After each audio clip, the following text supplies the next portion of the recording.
Bismillahirrahmanirrahim. Wa sallallahu ala sayyidina Muhammad wa ali baytihi at-tayyibin at-tahirin.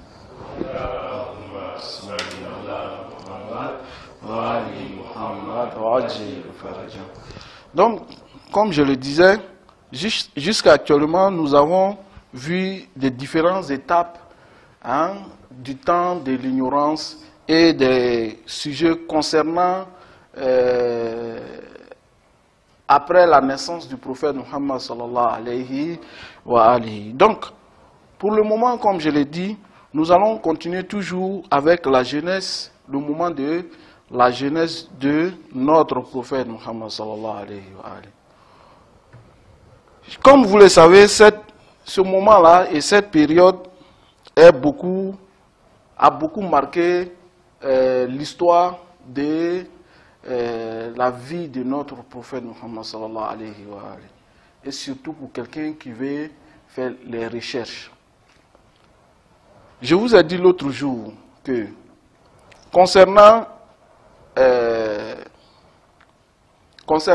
la vie de notre prophète, lorsque vous allez lire cette histoire et trouver que c'était une personne de bonne moralité même avant l'islam, avant même sa mission, et surtout dans la famille dont il est né, qui est la famille de Bani Hashim. L'autre jour, on a parlé des différentes familles du prophète Muhammad de Quraysh. Nous avons parlé de Bani Umayya, nous avons parlé de Bani Hashim. Et il y en a encore plusieurs familles, mais ces deux familles-là ont beaucoup marqué l'histoire de l'islam. Est-ce que vous voyez? Donc, comme je l'ai dit, je vais rentrer au moment les choses les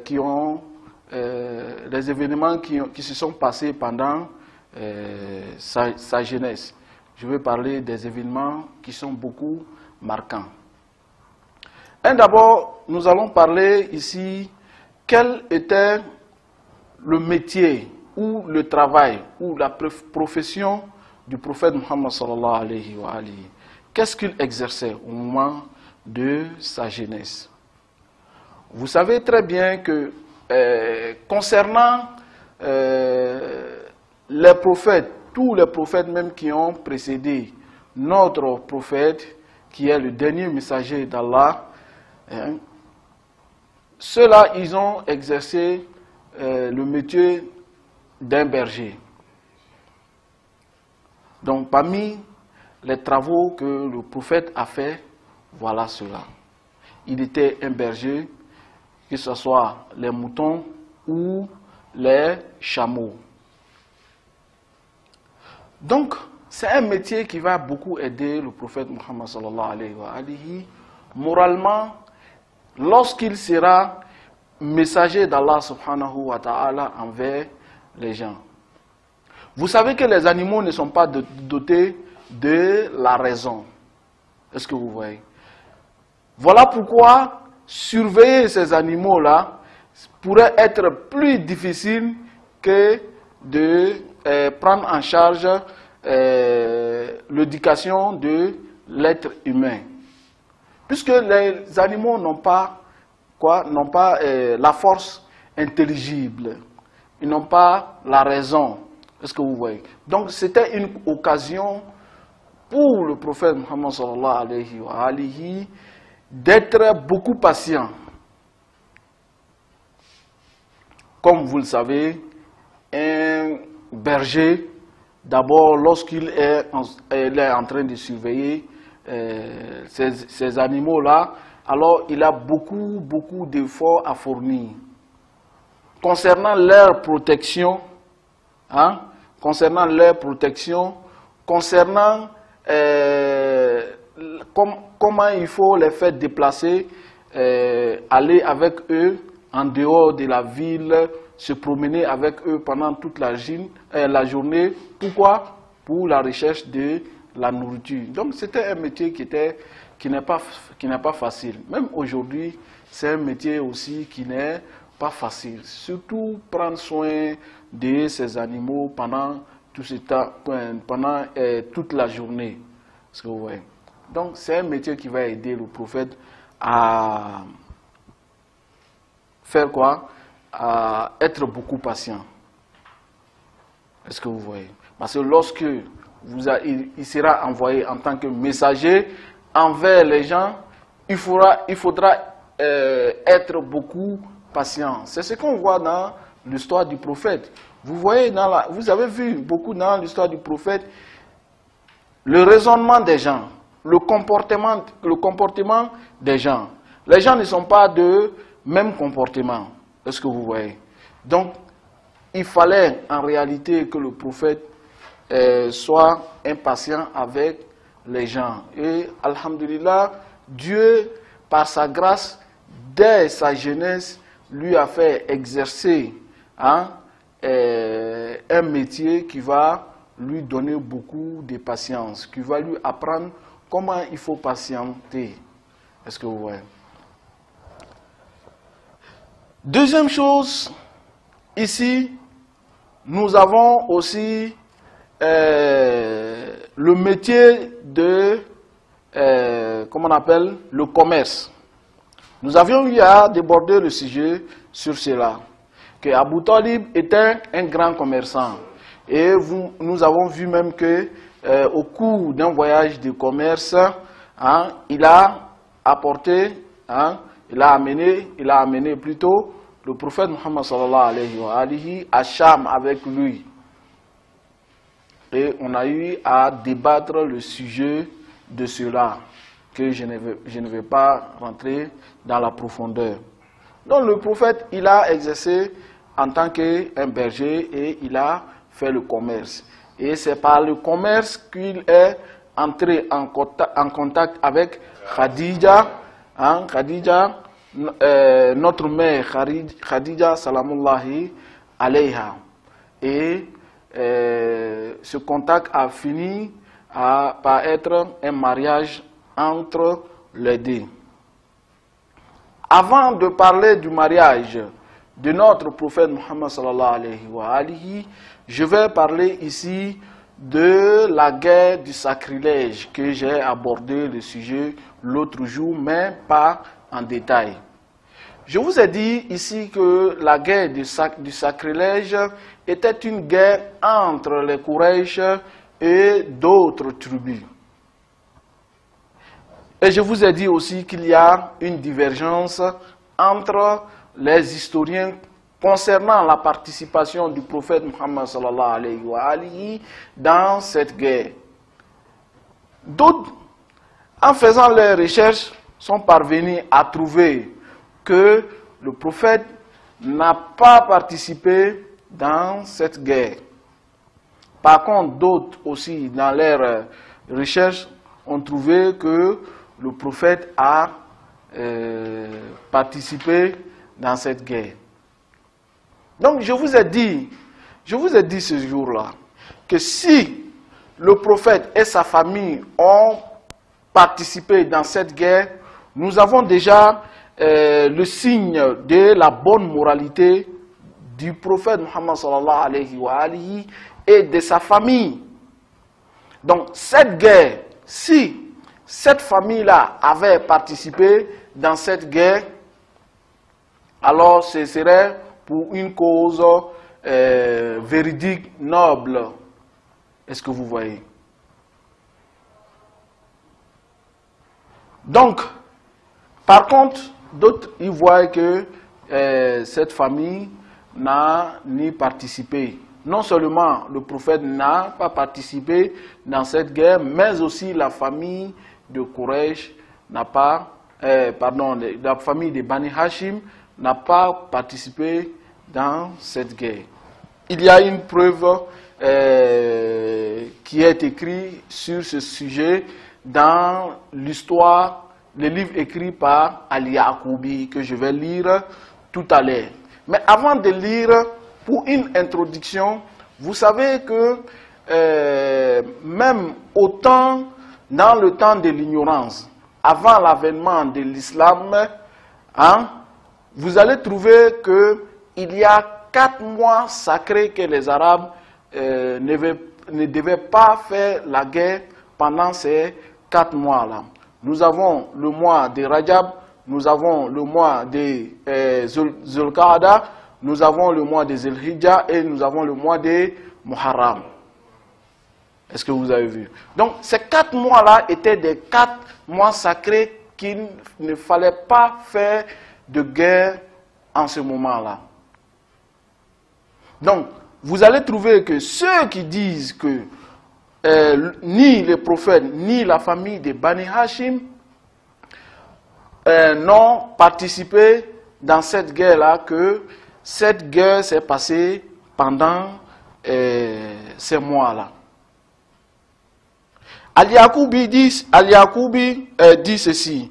وَقَدْ رُوِيَ أَنَّ أَبَا طَالِبْ مَنَعَ أَنْ يَكُونَ. Moi je lis ça en arabe pour que cela soit une preuve. Pour, Inch'Allah, ceux qui auront le CD après. Est-ce que vous avez vu? Donc, وَقَدْ رُوِيَ أَنَّ أَبَا طَالِبْ مُنِعَ أَنْ يَكُونَ فِيهَا أَحَدٌ مِنْ بَنِي هاشم. En ce moment-là, Abu Talib a demandé à chaque personne de la famille de Bani Hashim de ne pas participer dans cette guerre. Waqad mana. Il a interdit, est-ce que vous voyez? Il a interdit chaque personne de la famille de Bani Hashim de participer à cette guerre-là. Pourquoi il dit ceci? وَقَالَ هَذَا ظُلْمٌ وَعُدْوَانٌ وَقَطِيعَةٌ وَاسْتِحْلَالٌ لِلشَّهْرِ الْحَرَامِ. Il dit que tout cela est une oppression, c'est une hostilité. Et quoi? Une violation comment on appelle, des règles des mois sacrés. Que cela est une violation des règles des mois sacrés. Donc, wala ahduruhu wala ahadun min ahli. Donc, pour cette cause-là, je ne vais ni participer dans cette guerre, ni une personne aussi de ma famille va participer dans cette guerre. Donc, vous trouvez que Al-Yaqoubi a fait la remarque dessus. Et Al-Yaqoubi, le livre de Yaqoubi, parmi les livres historiens, c'est un livre qui a été beaucoup apprécié pour la connaissance même de la personne de Yaqoubi concernant l'histoire du prophète Muhammad sallallahu alayhi wa alihi, et aussi le rapport, les rapports qui se sont passés, qu'il a eu à écrire dans ce livre-là. Vous savez l'histoire de l'islam dans nos livres, qu'on les appelle les références, ne sont pas récités comme un roman. Est-ce que vous voyez? Vous connaissez bien les formes des hadiths. Il y a la chaîne des rapporteurs qui se trouve toujours. Donc l'histoire, notre histoire, dans nos références, sont racontées de la sorte. On commence d'abord par citer la chaîne des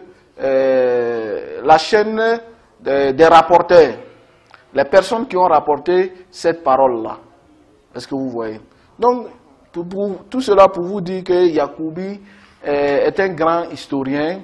Donc, s'il dit que le prophète n'a pas participé, s'il a écrit pour dire que le prophète n'a pas participé dans cette guerre-là, alors ce rapport peut être un rapport palpable et vrai.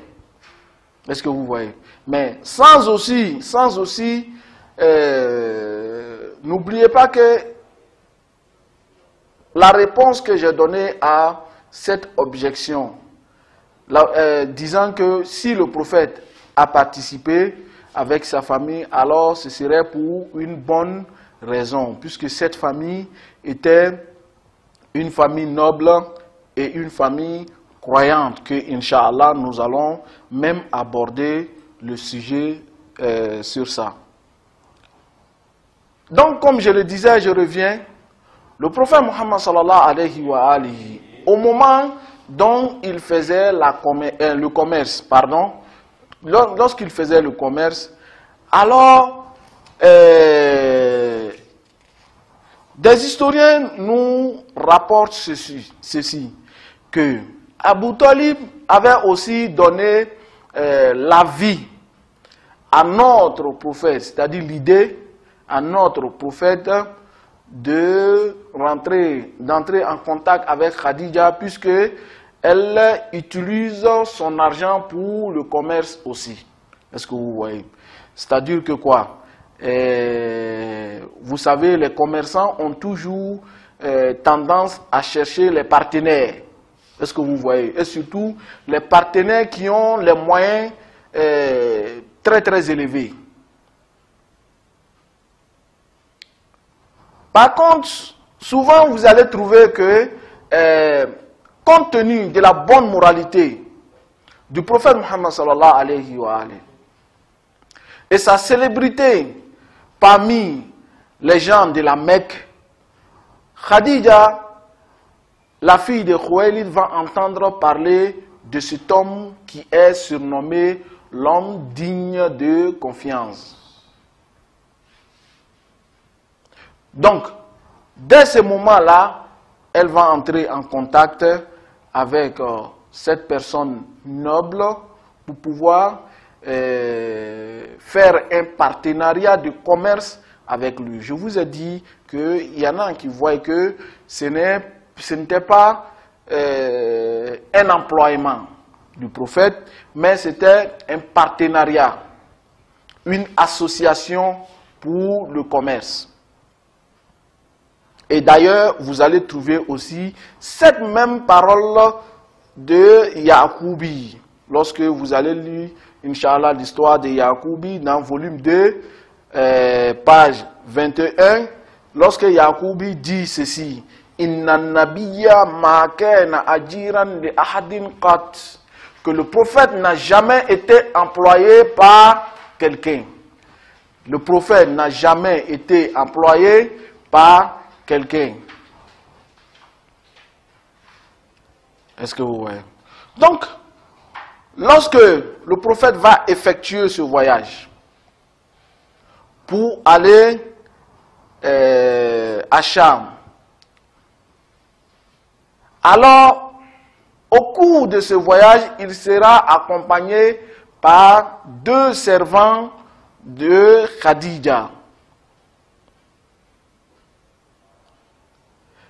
Et lorsqu'ils seront de retour, avant d'atteindre la Mecque, alors Maïsara, qui était le servant de Khadija et qui suivait beaucoup les actes du prophète Muhammad sallallahu alayhi wa alihi, et surtout les signes étranges qu'il voyait en lui, alors il va dire au prophète, bon, nous avons effectué un bon voyage, un très bon voyage de commerce, et nous avons bénéficié, ce que nous n'avons pas pu même bénéficier, nous ne pouvons même pas bénéficier pendant 40 ans sans toi. Est-ce que vous voyez? Donc les bénéfices étaient beaucoup. C'est-à-dire que quoi? Nous avons bénéficié ce que nous ne pourrons pas ou bien pourrions pas bénéficier pendant 40 ans. Donc il faut savoir à ce point-là que les bénéfices de ce commerce-là étaient tellement que Maïsara était beaucoup heureux. Et qu'il a demandé au prophète Muhammad sallallahu alayhi wa alihi de s'avancer devant la caravane pour entrer dans la ville de la Mecque et pour que lui-même, sa propre personnalité, informe Khadija de cette nouvelle joyeuse. Vous avez vu? Donc, c'est ainsi que le prophète aussi, par la joie, alhamdulillah, va faire ainsi. Et lorsque Khadija sera informée des bénéfices de ce voyage, elle sera heureuse et joyeuse.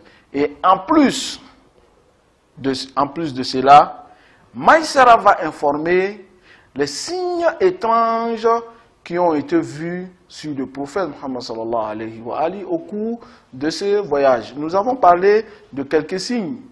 Lorsqu'il est descendu sous un arbre, un savant des Écritures saintes qui va dire à Maïsara pour dire que aucune personne n'est descendu sous cet arbre à part un prophète. Et que Maïsara lui-même, sa personne voyait le prophète Muhammad sallallahu alayhi wa alihi par l'ombre d'un nuage qui lui couvrait au moment de la chaleur. Est-ce que vous voyez? Donc, tout ceci démontre cette bonne moralité, ce haut statut de la personnalité du prophète Muhammad sallallahu alayhi wa alihi, même avant sa mission. Voilà pourquoi, après sa mission, ceux qui auront affaire d'objections contre lui ne seraient que des jaloux, des méchants, des vilains. Est-ce que vous voyez? Puisque je vous ai dit, par la raison pure, l'homme devait croire automatiquement à la religion de notre prophète Muhammad sallallahu alayhi wa alihi pour plusieurs preuves qui existaient. Et d'ailleurs, nous allons parler de cela lorsque nous allons parler de la croyance du prophète Muhammad sallallahu alayhi wa alihi avant sa naissance. Je pense que nous avons un peu parlé sur ça brièvement, mais compte tenu que j'ai changé la méthode, Inch'Allah, nous allons aborder rapidement et passer là-dessus pour avoir des preuves raisonnables et palpables que cette prophétie donnée à notre prophète Muhammad sallallahu alayhi wa alihi est authentique. Il n'y a aucune question de refuser cette vérité-là. Parce que c'est la pure vérité. Les gens avaient l'information sur cela. Les savants lisaient cela dans les anciens livres. Ils ont eu dans sa personnalité des signes de cette prophétie-là. Donc, alhamdulillah, Khadija est rentrée en contact avec le prophète Muhammad sallallahu alayhi wa alihi à l'intermédiaire de sa servante. Vous allez trouver ce passage-là dans votre livre. Et cette conversation qui s'est passée entre le prophète Muhammad sallallahu alayhi wa alihi et la servante de Khadija. C'est ainsi que lorsque le prophète va informer son oncle Abu Talib de la demande de Khadija, alors ce dernier va donner son accord et va prendre en charge le mariage de notre prophète Muhammad sallallahu alayhi wa alihi, puisque cet enfant était son bien-aimé. Et d'ailleurs, lorsqu'il est venu du voyage même de Cham, en collaboration avec Khadija, vous allez trouver que tous les bénéfices qui lui revenaient à lui-même, sa personnalité, il va les remettre tout à son oncle Abu Talib, qui serait beaucoup heureux du respect et de l'amour de cet enfant envers lui. Est-ce que vous voyez? Donc, il va prendre en charge ce mariage et lui-même va donner la dot de sa poche. Et les récits historiens nous démontrent même aussi que il a lu le sermon que Abu Talib C'est lui qui a lu le sermon du mariage.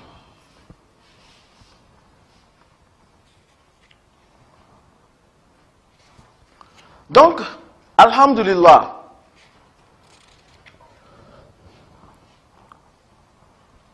ce mariage s'est bien passé. Et que le prophète Mohammed sallallahu alayhi wa alihi avait quel âge en ce moment? Avait 25 ans. Et Khadija, la fille de Khuwaylid, quel âge avait-elle? 40 ans ou 45 ans? 40 ans. 40 ans. De toutes les manières, il y a des divergences. Il y a une divergence. Puisque vous allez trouver des historiens même qui vont faire la remarque. Mais ce qui est le plus célèbre, hein, que les historiens nous ont écrit dans leurs livres, est que Khadija avait 40 ans. Est-ce que vous voyez?